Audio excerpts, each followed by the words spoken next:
അപ്പോൾ ആ അർത്ഥത്തിലെല്ലാം നോക്കുകയാണെങ്കിൽ ഒക്ടോബർ 7 ആക്രമണത്തിൽ ഹമാസ് എന്ത് നേടി എന്നുള്ള ഏറ്റവും പ്രധാനപ്പെട്ട ചോദ്യത്തിനുള്ള ഉത്തരം കൂടിയാണ് ഇത്രയും വലിയ GCC രാഷ്ട്രങ്ങളിലേക്ക് വരെ ഇസ്രായേലിന് ആക്രമണം നടത്തി അവരുടെ അജണ്ടകൾക്കനുസരിച്ച് കാര്യങ്ങൾ മുന്നോട്ട് പോകേണ്ട തരത്തിലേക്ക് കാര്യങ്ങൾ മാറി എന്നുള്ളതും GCC രാഷ്ട്രങ്ങൾക്ക് എല്ലാവർക്കും ഒറ്റക്കെട്ടായി ഫലസ്തീൻ്റെ കൂടെ നിൽക്കേണ്ട ഒരു സാഹചര്യം ഉണ്ടായി എന്നും ഒറ്റക്കെട്ടായി GCC രാഷ്ട്രങ്ങൾ എല്ലാവരും ഇസ്രായേലിനെതിരെ സംസാരിക്കേണ്ട ഒരു ഘട്ടത്തിലേക്ക് കാര്യങ്ങൾ കൊണ്ടുപോയി എന്നുള്ളതും തന്നെയായിരിക്കും ഈ ഒരു 2 വർഷ കാലയളവിലുള്ള 60,000-ഓളം വരുന്ന ഫലസ്തീനികളുടെ രക്തസാക്ഷിത്വവും അതേപോലെ തന്നെ 20 ലക്ഷം മനുഷ്യരുടെ വലിയ ത്യാഗവും അത് അടയാളപ്പെടുന്നത് സ്വാഭാവികമായും ഈ ഒരു വിജയം തന്നെയാണ്. ഫലസ്തീനികളുടെ പ്രശ്നം അവർ യുദ്ധം ചെയ്തിരുന്നത് അല്ലെങ്കിൽ ഇത്രയും കാലം 75 വർഷക്കാലം ഫലസ്തീനികൾ സംസാരിച്ചതും അവർ യുദ്ധം ചെയ്തതും അവർ പ്രതിരോധം നടത്തിയതും അവർക്ക് വെള്ളത്തിനു വേണ്ടിയോ ഭക്ഷണത്തിനു വേണ്ടിയോ ജീവന് വേണ്ടിയോ ആയിരുന്നില്ല.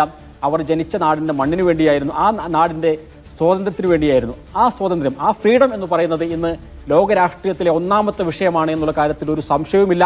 ഡൊണാൾഡ് ട്രംപിനെ സംബന്ധിച്ചിടത്തോളം ഈ യുദ്ധം ഏതെങ്കിലും അർത്ഥത്തിൽ എല്ലാ വിട്ടുവീഴ്ചകളും ചെയ്തുകൊണ്ട് ഗസ ഇസ്രായേലിന് തീരെഴുതിക്കൊണ്ട് അവസാനിപ്പിക്കുക എന്നുള്ളതായിരുന്നു ഡൊണാൾഡ് ട്രംപ് ഹമാസിന് മുമ്പിൽ എഴുതി വെച്ച് കൊടുത്ത ഒരു കാര്യമെന്ന് പറയുന്നത്. പക്ഷേ ഫലസ്തീനികളുടെ പോരാട്ടവീര്യവും അവരുടെ അചഞ്ചലതയും അവരുടെ പ്രതിരോധവും നമ്മൾ കണ്ടു.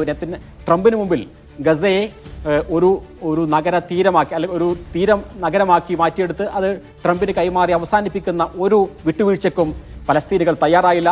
അതുകൊണ്ടാണ് 100 ദിവസത്തിനുള്ളിൽ യുദ്ധം അവസാനിപ്പിക്കും എന്ന് പറഞ്ഞത്. ആ തരത്തിലുള്ള ഏതെങ്കിലും തരത്തിലുള്ള ഡീൽ നടത്തിയാൽ അല്ലെങ്കിൽ ഒരു റിയൽ എസ്റ്റേറ്റ് കാഴ്ചപ്പാടോടുകൂടി അങ്ങോട്ട് കടന്നു ചെന്നാൽ ഫലസ്തീനികൾ അത് അംഗീകരിക്കുമെന്നൊക്കെയാണ് ട്രംപ് വിചാരിച്ചിരുന്നത്. പക്ഷേ ഇത് വേറെ ഒരു ജനതയാണ് എന്ന് ട്രംപിനെ കൊണ്ട് സമ്മതിപ്പിക്കുവാൻ സാധിച്ചിരിക്കുന്നു.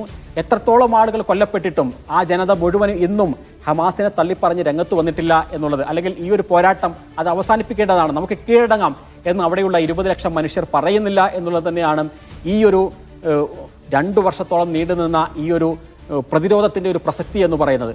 അതുകൊണ്ട് തന്നെ എത്രത്തോളം ഇസ്രായേൽ മണ്ടത്തരങ്ങൾ ചെയ്താൽ നമുക്കറിയാം, ഇസ്രായേൽ ഒക്ടോബർ 7 ശേഷം എത്രയേറെ രാജ്യങ്ങളെ ആക്രമിച്ചു. അത് ഗസയിൽ മാത്രം നടത്തിയ ആക്രമണമായിരുന്നില്ല. ലബനാനിൽ ഹിസ്ബുള്ളയുടെ പേര് പറഞ്ഞ് ആക്രമിക്കുന്നു, അതേപോലെ തന്നെ ഹൂത്തികളുടെ പേര് പറഞ്ഞ് യമനിലേക്ക് ആക്രമിക്കുന്നു, അതേപോലെ തന്നെ സിറിയ എന്ന് പറയുന്ന പരമാധികാര രാജ്യത്തിലേക്ക് നിരന്തരമായുള്ള ആക്രമണങ്ങൾ നടത്തുന്നു, ഇറാനിൽ ആക്രമണം നടത്തുന്നു. അതിനുശേഷം ഇപ്പോൾ GCC കൂടി ആക്രമിച്ചിരിക്കുന്നു. നമുക്കറിയാം ഈ ആക്രമണങ്ങളെല്ലാം ഗസ വിട്ടുകൊണ്ട് ഇസ്രായേൽ അല്ലെങ്കിൽ നെതന്യാഹു എന്ന് തന്നെ നമുക്ക് പറയാം, നെതന്യാഹു ആക്രമണങ്ങളെല്ലാം നടത്തിയത് തൻ്റെ സ്വന്തം താല്പര്യങ്ങൾക്ക് വേണ്ടിയാണ്.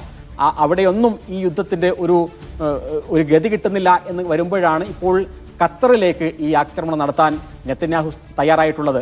അത് നെതന്യാഹുവിനെ സംബന്ധിച്ചിടത്തോളം തീ കൊണ്ട് തലച്ചൊറിയുന്നതിന് സമാനമായിരിക്കുമെന്നുള്ള കാര്യത്തിൽ ഒരു സംശയവുമില്ല.